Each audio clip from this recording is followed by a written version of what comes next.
Bien, estimados alumnos, vamos a continuar con la segunda parte de Fundamentos de Redes de Datos. En esta oportunidad nos vamos a concentrar en las diferentes técnicas de conmutación a nivel ya de protocolos, a nivel de etiquetas, incluso hablaremos un poco de las celdas, para luego finalmente ver los retardos en una red de paquetes. Bien, empecemos analizando reafirmando el concepto de enrutamiento de paquetes. Nosotros sabemos que en una red de conmutación de paquetes, el proceso está basado íntimamente a la presencia del protocolo IP. Pero el protocolo IP existe el día de hoy, hasta el día de hoy, en dos versiones. La versión inicial, que es IP versión 4, y la versión de hace más o menos 20 años, es IP versión 6. Aproximadamente hace 20 años. Esas dos versiones de protocolo es lo que el día de hoy están conviviendo. Y justamente es el corazón del enrutamiento de paquetes. Para analizar rápidamente el protocolo IP versión 4, observemos que la cabecera del paquete es una cabecera conformada por 20 bytes. Y en esos 20 bytes contiene 12 campos. De esos 12 campos, lo más saltante por ahora es observar las direcciones de origen y de destino. Esas direcciones de origen y destino está constituido por 32 bits. Quiere decir que la mayor combinación la mayor cantidad de combinaciones que se puede realizar con 32 bits es 2 elevado a la 32. Y en números gruesos, 2 elevado a la 32, estamos hablando más de los 4.000 millones de combinaciones. Pues aparentemente podría parecer una cantidad enorme, pero hay que recordar que en el planeta Tierra somos alrededor de 7.5 mil millones de seres humanos. Quiere decir que si en algún momento se nos ocurriera asignar números IPs a cada ser humano, prácticamente la mitad de la Tierra, de los seres humanos de la Tierra, pues no tendrían números IP. Con eso nos da una idea de que los números IPs al día de hoy, pues prácticamente ya sabemos que están agotados. Como consecuencia de esta problemática, en la década de los 90 surgieron dos alternativas. Definir direcciones privadas que asociado a un proceso de nateo se frenó, digamos así, el consumo de las direcciones públicas. Y la otra fue radical, una solución radical, es proponer un nuevo protocolo. Y es ahí donde surge el protocolo IP versión 6. El protocolo IP versión 6 es un protocolo muy simple, porque ya no tiene 12 campos como lo tenía IP versión 4, sino tiene 8 campos, como ustedes pueden observar, pero su tamaño es el doble. Ya no es 20 como el caso de IP versión 4, sino 40 bytes, como lo ven ustedes ahora. ¿Por qué se duplicó el tamaño, aun cuando disminuyó la cantidad de campos? Porque la dirección IP de origen ya no es de 32 bits, sino de 128 bits. Y la de destino también es de 128 bits. Eso ha hecho que la cabecera del protocolo IP versión 6 se duplique, de 20 a 40 bytes. Pero 2 elevado a las 128 bits es una cantidad enorme, monstruoso, de combinaciones, que muchos matemáticos dicen, pues con esto vamos a tener varias centurias hacia adelante y todavía las direcciones vamos a tener disponibles, ¿no? Entonces, ese viene a ser lo más saltante que nos ofrece IP versión 6. Pero en realidad hay otras características que lo hace también interesante IP versión 6, que lo veremos en su debida oportunidad. Bien, el otro aspecto que también debemos tener en cuenta es el tema de las celdas. Lo que sucedió en la década de los 80, fines de los 80, inicio de los 90, es que ubiquémonos también en el tiempo y ubiquémonos en la tecnología. Son dos aspectos que no deben ir separados. Entonces, hace más o menos 30 años atrás, obviamente la tecnología no se parece nada de lo que hoy tenemos. Entonces, uno de los problemas que se observaba y con preocupación era el problema de la congestión. ¿Por qué? Porque los paquetes IPs, IP versión 4, que solamente existía en IP versión 4, originaban información que eran relativamente, digamos, grandes en dimensión, en tamaño, ¿no? Entonces, eso originaba que las colas de los nodos, incluso en el computador, se congestionen. ¿Por qué? Porque las colas vienen a ser memorias en el cual se van a ir almacenando los paquetes IP para poder ser procesado o para poder esperar su turno para que salga por una determinada interfaz. Pero si los paquetes eran relativamente grandes, ante una avalancha de paquetes, esa cola se llenaba rápido. Ese era el problema de la congestión de hace más o menos 30 años. Bueno, una solución que se dio fue que la información no sean grandes, sino sean pequeñitas. Entonces apareció ahí el concepto de celdas, que es completamente diferente a los paquetes. Entonces, una celda es una unidad de información que tiene, como ustedes observan ahí, 53 bytes, de los cuales 48 bytes corresponde a los datos que lleva la celda y 5 bytes que corresponde a la cabecera. Esa cabecera de la celda, que es una unidad muy pequeña, contiene varios parámetros, pero dentro de ellos me voy a concentrar a dos, el BPI y el BCI. Vienen a ser etiquetas, es decir, la cabecera de las celdas estaba constituido principalmente por dos etiquetas. De tal manera que los switches que manejaban celdas en aquella oportunidad daban una lectura de esas etiquetas y de acuerdo a eso realizaban el proceso de conmutación. ¿Qué consecuencia trajo ello al inicio de la década de los 90? De que como eran celdas y eran de unidades, obviamente 53 bytes es muy pequeño, entonces cuando había una avalancha de celdas en las colas, la probabilidad de llenar era relativamente bajo. Si lo comparábamos con los paquetes que eran muy grandes, una avalancha se llenaba mucho más rápido. Entonces, eso dio una visión un poquito más atractivo a una red basada en celdas. Se desarrollaron tecnologías para llegar a velocidades, bueno, estamos hablando hace 30 años, llegar más allá de los 500 megabytes, ya era una cosa sorprendente. Y justamente las celdas llegaron a velocidades mayores que ello, ¿no? Eso definió que una red basada en celda era una red banda ancha nativa. Y eso lo volvió muy interesante. Pero las celdas no prosperaron porque en la década de los 90 el protocolo IP, la arquitectura TCP/IP, empezó a prevalecer, empezó surgiendo la web y eso cambió el rumbo de la Internet, el tráfico prácticamente el 100% era IP, y las celdas pasaron ya a un lugar secundario, hasta desaparecer. Pero el problema interesante, digamos, el aspecto interesante de una celda, es que gracias a las etiquetas crean caminos virtuales. Ahí es donde se definen los famosos VPN, ¿no? Porque todo este proceso se realiza en capa 2, no en la capa 3. Por lo tanto, las redes basadas en celdas tenían una gran performance, una gran velocidad, si lo comparaban con las redes IP. Lo que sucede, vuelvo a recalcar, es que las celdas no prosperaron.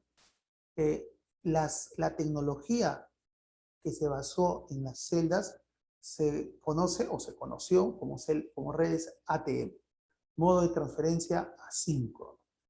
Esta red tipo ATM tuvo un auge los primeros años de la década de los 90, hasta mitad de los 90, y después ya en el tiempo fue desapareciendo, y prácticamente el día de hoy ya es un tema histórico hablar de celdas ATM. Pero vuelvo a recalcar, el aspecto fundamental de la red ATM es las celdas que eran pequeñas y sobre todo que tenían etiquetas. Y gracias a la etiqueta el proceso de conmutación era relativamente rapidísimo. Bien, ese es el valor interesante que aportó las celdas, la introducción de etiquetas. Entonces, esa idea se fue madurando a finales de la década de los 90. Dijeron, ¿por qué no rescatar el tema de la etiqueta, que es una característica de la celda, que le hacía mucho más rápido que IP? ¿Por qué no rescatar ese concepto de la celda y llevarlo al paquete IP? de tal manera que el paquete IP tenga celdas, como lo comentábamos en la primera parte. Bueno, y es ahí donde surge el concepto de etiquetas en IP.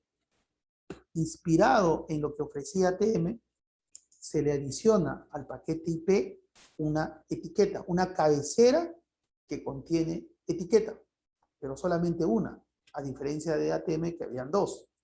Aún así, esta idea empieza a tomar forma en el 98, 99, y en el 2001, esta arquitectura basada en etiqueta se estandariza en una RFC y que da origen a la arquitectura MPLS, Multiprotocol Level Switch.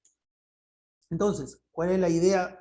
Así, en forma muy simple, que a la cabecera de IP se le agregue encima una nueva cabecera y en esa nueva cabecera aparece una etiqueta. De tal manera que hacemos que el paquete IP se comporte muy parecido a lo que funcionaba una celda.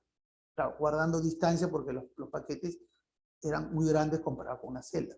Pero el hecho de la etiqueta contrarrestaba esa problemática y originaba unas velocidades relativamente mayor que si analizáramos la cabecera completa del paquete, ¿no? Entonces, el aspecto clave, el aspecto importante de tener etiquetas en IP, que fue una inspiración de las redes ATM, es que obviamente se crean también VPNs, como se crearon en las redes ATM, ¿no? Y se le asocia una señalización para dar calidad de servicio. Y eso es lo que hoy conocemos como una red MPLS. En una red MPLS, los caminos virtuales se denomina Level Switch Path. Y MPLS es una arquitectura pensado en el proveedor de Internet, donde los tráficos son relativamente altísimos y donde se requiere un ordenamiento asignando caminos virtuales según sea la característica de los tráficos. Por eso que es ad hoc para lo que es una red del proveedor de Internet. ¿Por qué se llama Multiprotocol Level Switch? MP. MP corresponde a Multiprotocol. ¿Por qué? Porque lo que ahora interesa a la red es el análisis de la etiqueta. ¿Qué cosa viene como IP? En realidad no le interesa. Puede ser IP versión 4, puede ser IP versión 6, incluso en teoría, en el modelo teórico puede ser cualquier protocolo. Por eso es multiprotocolo. ¿Y por qué se llama Level Switch? Porque ahora la conmutación está basada en el valor de la etiqueta, como habíamos comentado en la primera parte. Hay una tabla que maneja etiqueta, ¿no? Esa conmutación de etiqueta es mucho más eficiente que si nosotros analizáramos todos los campos que tiene el protocolo IP, inclusive IP versión 6. Son 8 campos, en IP versión 4 son 12 campos, en MPLS la cabecera es 4 campos, es mucho más pequeño incluso, ¿no? Eso, el detalle, el funcionamiento y la señalización lo veremos más adelante.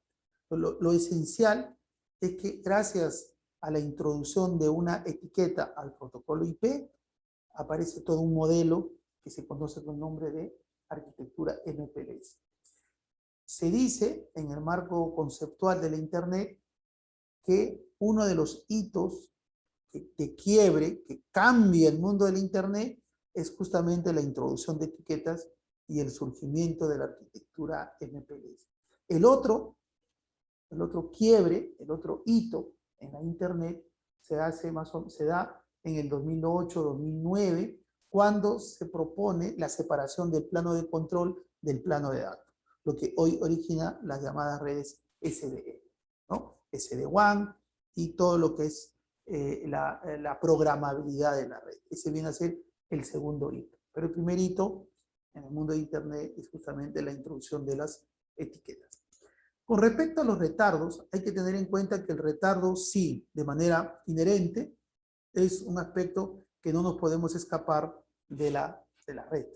¿Por qué? Porque los paquetes sí o sí se tienen que ser analizados por los elementos de la red. Por lo tanto, el hecho de analizar los paquetes ya es un retardo. Entonces, nosotros asociamos en una red de datos 4 tipos de retardo. el retardo de procesamiento, el retardo de cola, el retardo de transmisión y el retardo de propagación. Veamos cada uno de los casos, ¿no? ¿Qué se entiende por el retraso o retardo, como ustedes quieran llamar, el retardo de procesamiento? El retardo de procesamiento es el tiempo que demora el CPU del nodo, del router, en analizar la cabecera del protocolo, en este caso IP versión 4 o IP versión 6. Y como consecuencia de ese análisis, se va a la tabla de enrutamiento para enviar saltos siguientes, ¿no? Entonces, el tiempo de procesamiento de la cabecera del protocolo es lo que genera el retardo de procesamiento. Por eso es que las cabeceras de los protocolos no pueden ser muy complejos, porque la complejidad es sinónimo a retardo, porque hay un sistema operativo que tiene que interpretar esa complejidad.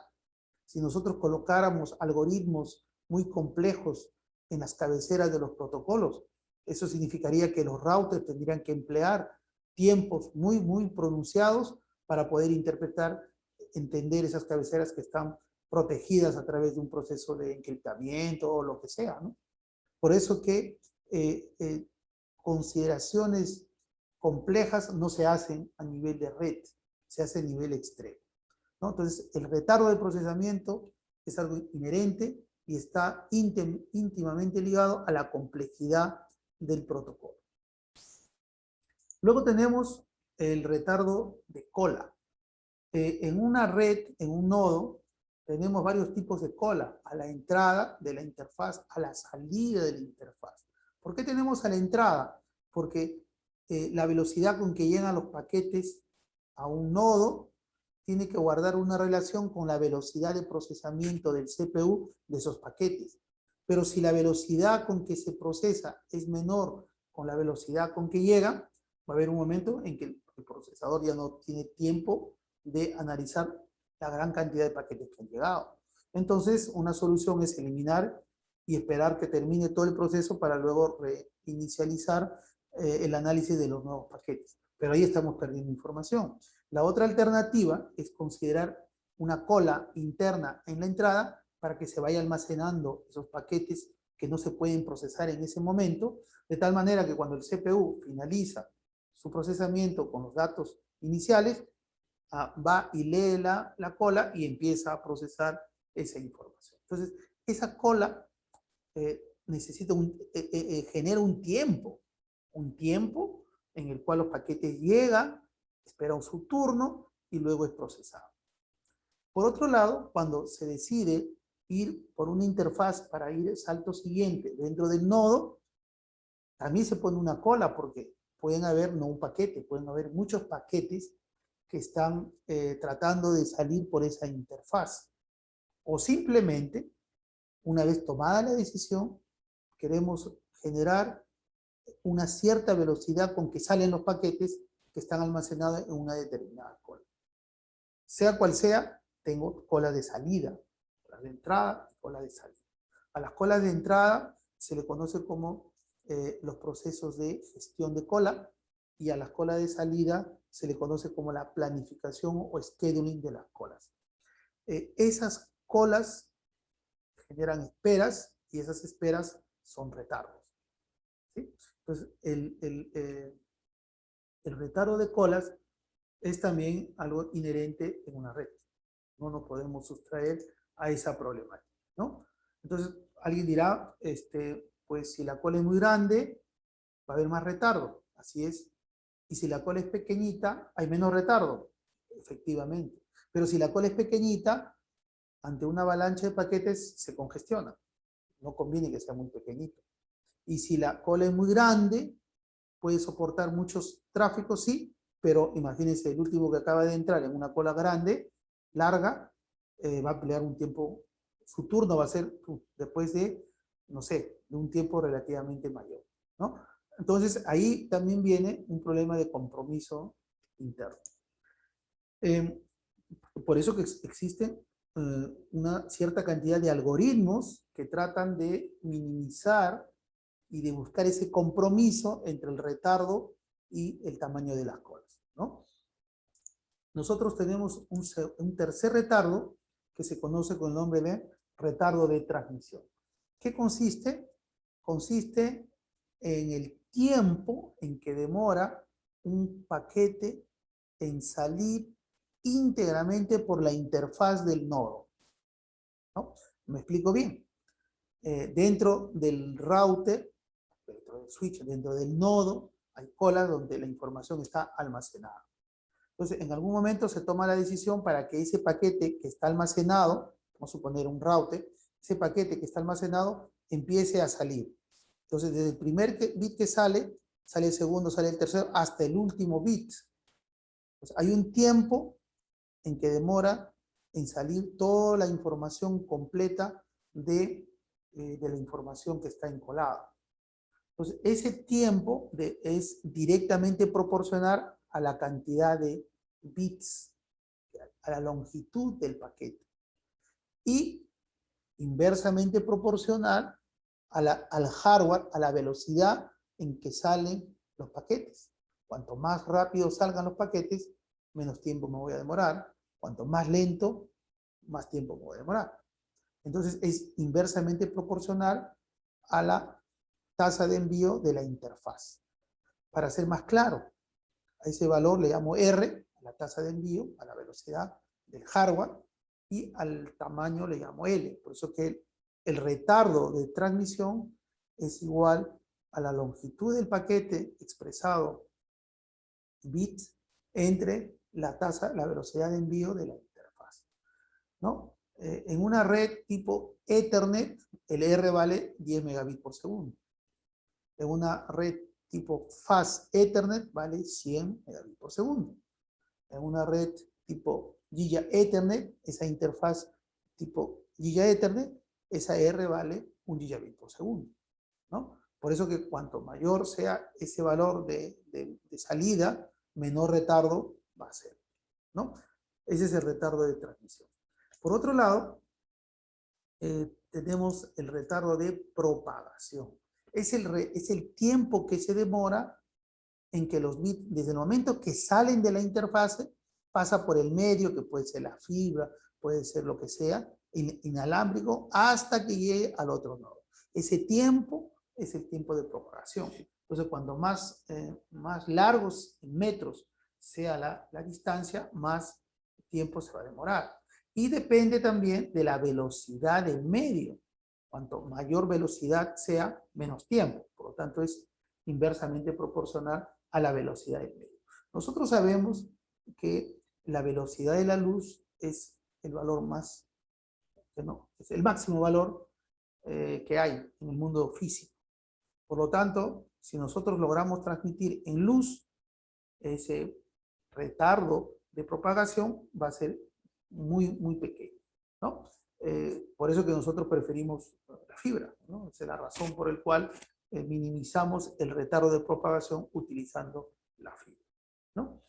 Bien, entonces ahí están esos 4 retardos que son inherentes en una red de conmutación de paquetes. O sea, por más que queramos, siempre va a estar presente. Justamente, ¿cómo podría mejorar, por ejemplo, el retardo de procesamiento? Simplificando las cabeceras. Pero por más que trate de simplificar, IP versión 4 es más simple que IP versión 6, pero también tiene un límite. Entonces, si le ponemos una etiqueta, 4 campos, es mucho más fácil que analizar 8 campos o 12 campos. De esa manera, utilizando una cabecera donde está incluida una etiqueta, voy a contribuir en minimizar el retardo de procesamiento, ¿no? Eso fue uno de los aspectos interesantísimos en el que se basó la arquitectura MPLS. Hoy en día, eso es cierto, pero no es predominante. ¿Por qué? Porque la electrónica ha avanzado tanto que prácticamente a todos los procesamientos, con etiquetas o sin etiquetas, pues ha llegado a un valor bien bajo. O sea, no es tan significativo, llamémoslo así, esa diferencia, que sí lo había hace 20 años atrás. Bien, otro aspecto importantísimo que debemos tener en cuenta es la tasa de transferencia. Yo tengo una red muy simple, el nodo A en un extremo, el nodo B en el otro, y del nodo A voy a enviar un archivo que tiene un tamaño de F bits. Si nosotros midiéramos el tiempo en que sale al que llega del A al B, todo ese tiempo es T segundo.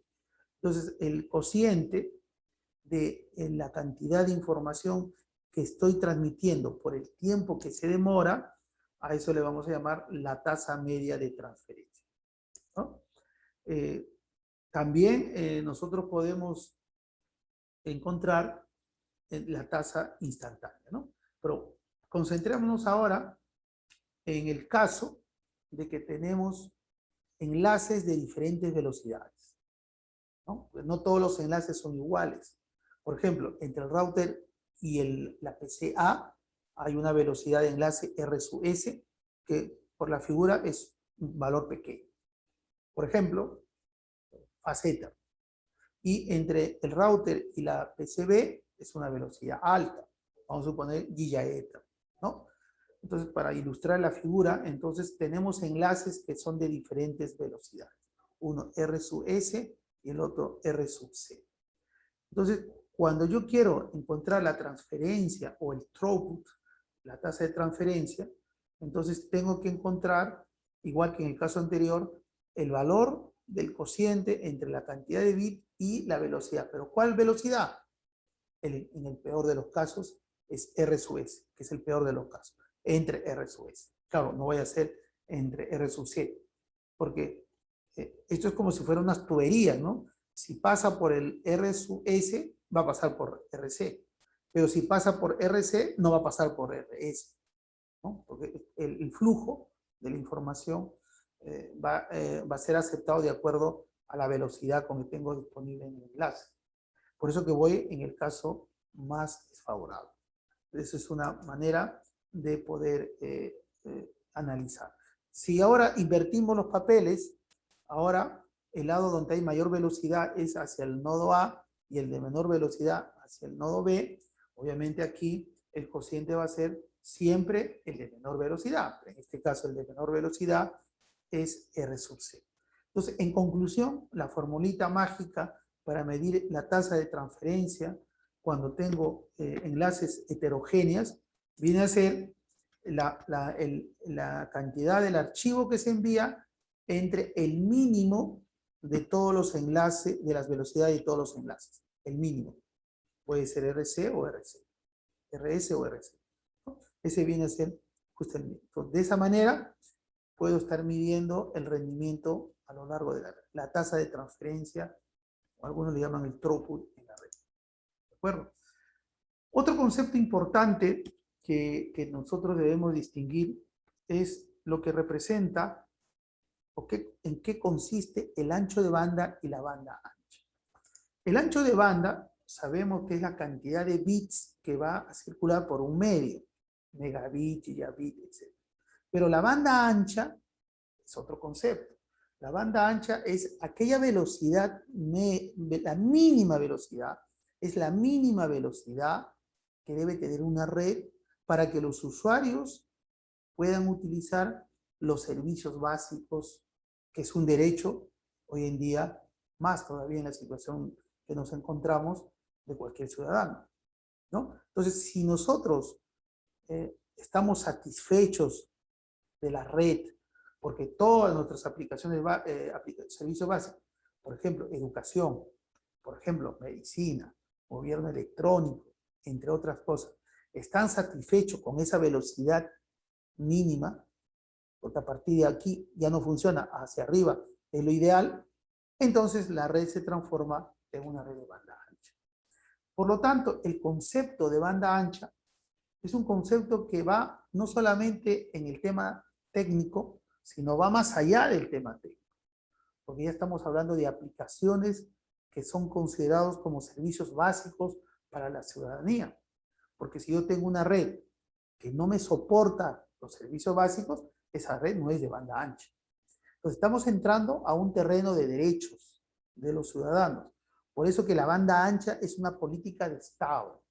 Es una política que la Unión Internacional de Telecomunicaciones siempre lo está diciendo en todo escenario que se encuentre. La banda ancha es un derecho.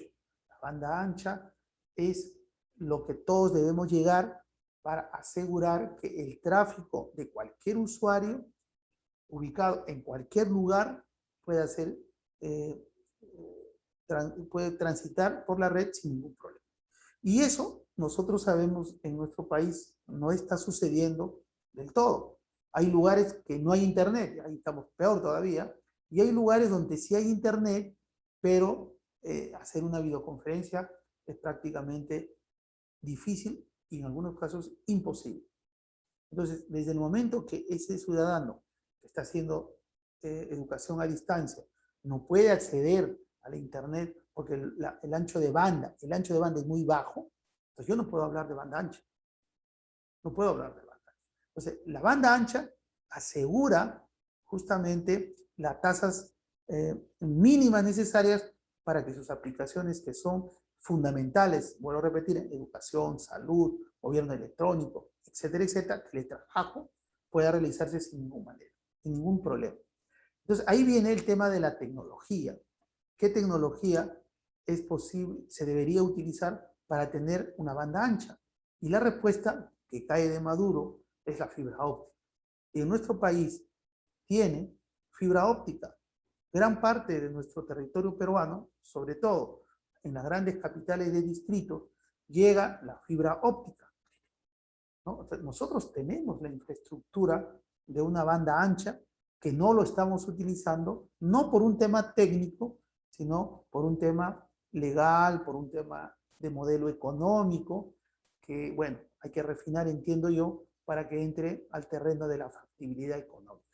Pero, desde el punto de vista técnico puro, nosotros podemos afirmar que el Perú tiene una red de banda ancha, ¿no? Tiene una banda ancha, tiene fibra óptica. Lo que está faltando también es llegar cada vez más hacia el usuario final. O sea, nos está faltando las redes de acceso que va a comunicar esas redes LAN que están en zonas rurales con la banda ancha. Ese camino intermedio, que es otra forma de definir las redes de acceso, es lo que está faltando para que tengamos la mayor cobertura de una red de banda ancha. ¿De acuerdo?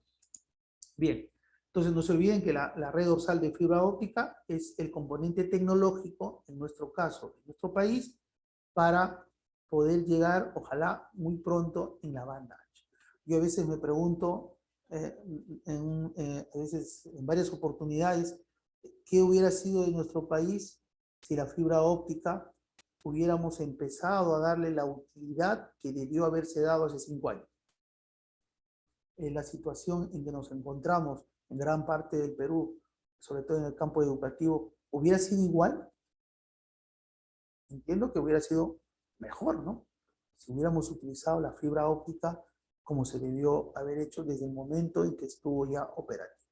Pero voy a repetir, es un tema no técnico, es un tema de modelo económico y de temas legales que ha hecho que esta red pueda ser útil como debería de ser. Ese es el tema del ancho de banda y banda ancha. Lo que vale la pena también recordar el concepto de neutralidad de la red. La neutralidad de la red lo podemos nosotros graficar muy rápidamente en una frase. Todos los bits fueron creados iguales. Por lo tanto, los bits no lo podemos discriminar. Ese es, en síntesis, el concepto de neutralidad de la red. O sea, dicho de otra manera, cuando un tráfico fluye por la red de datos, el proveedor no debe bajo ningún motivo manipular esos datos con el objetivo, un objetivo podría ser para disminuir la tasa de envío. ¿Para qué? Para que el usuario final sienta que el servicio no está del todo bien. Esa puede ser una razón, ¿no? O quizás hubiera otra razón. En lo concreto es que no debería de manipular, no debería de alterar, no debería de jugar, vamos a llamar en el sentido metafórico, con los bits, porque eso va a influir en la satisfacción del usuario. Entonces, cuando eso se realice, estamos hablando de neutralidad de la red, ¿no? Es un derecho, ¿no? de la neutralidad de la red. Pero en mitad del mundo está a favor de la neutralidad y mitad del mundo está en contra de la neutralidad, porque estamos entrando ya a un principio, a un aspecto de principio de uso de la Internet. Hay gente que dice, sí, deberíamos manipular, deberíamos utilizar la tecnología para que los tráficos vayan por un lado, vayan por otro lado, y bueno, y lo que queda se van por este lado, ¿no? ¿Por qué? Porque hay un mercado que está pagando para que sus tráficos fluyan de una mejor manera, versus usuarios que no están pagando, simplemente lo dejan que pase por la red, el deserto, ¿no? Entonces hay gente que están en contra de la neutralidad. Hay gente que están a favor, dicen, no, no, ¿por qué? ¿Por qué tienen que manipular mi información? Yo tengo el mismo derecho que mis datos fluyan de la misma manera como lo están haciendo otros usuarios que obviamente han tenido un pago especial porque el servicio cuesta, debería ser igual. Entonces, vuelvo a repetir, es un concepto interesante que ustedes van a encontrar muchas personalidades en favor y en contra. Si ustedes van a esas direcciones web de YouTube, van a encontrar, por ejemplo, al presidente Obama haciendo una justificación, una disertación a favor de la neutralidad de la red. Uno de los impulsores de la neutralidad de la red fue el presidente Obama. Pero también van a encontrar información donde el presidente anterior de los Estados Unidos, Donald Trump, no veía con buenos ojos el tema de la neutralidad. Incluso no recuerdo si logró eliminar las normatividades que estaban a favor. Pero ahí hay ideas, se dan cuenta, opuestas. Entonces yo les pido a ustedes que analicen la información respectiva y ustedes mismos saquen sus conclusiones y ustedes dirán si están a favor o no de la neutralidad de la red. ¿Sí? Finalmente, quiero referirme a los organismos de estandarización en las redes de datos. Existen un conjunto de estándares, pero me voy a referir a lo clásico, ¿no? Uno de ellos es el ISO. El ISO es el organismo de estandarización que tuvo, digamos, la visión acertó proponiendo un modelo llamado el modelo de referencia OSI. ¿Por qué? Porque en la década de los 80, inicio de los 80, ya empezaban a proliferar redes LAN con tecnologías propietarias y la Internet ya estaba creciendo. Entonces, no había una relación directa entre la tecnología de la red LAN y la Internet que ya estaba creciendo. Entonces, cuando se querían conectar, pues no coincidía, no se podía. Sus protocolos no dialogaban. Entonces, es ahí donde ISO propone un modelo de referencia donde dice si se cumplen estos pasos, entonces la interconexión está asegurada. Ellos dieron un recetario de lo que se debe de cumplir, mas no dijeron cómo lo vas a hacer. Cómo lo hagas, ese es otro problema. Pero si me cumples esta regla de juego, todos nos vamos a conectar. A eso le llamamos modelo de referencia OSI. La otra entidad muy interesante desde la perspectiva de la red de datos es la IETF. La IETF es un task force. Un task force viene a ser un grupo de tarea vinculado a una tecnología, en este caso a la Internet. Forman las grandes universidades, la IETF, lo forman las grandes empresas, los grandes investigadores están formando parte de una manera u otra con la IETF, proponiendo protocolos, modificando algunos de ellos, o tomando la decisión de que ciertos protocolos ya deben de dejar de existir porque ya están obsoletos. Entonces, el alma de la Internet, que son los protocolos, vienen de alguna manera estandarizadas por la IETF. Los estándares que genera IETF en realidad no se llaman estándares. Ellos le han dado un nombre, le llaman RFC. Son recomendaciones, requerimiento para un comentario. Request for comments. ¿no? Un requerimiento para un comentario.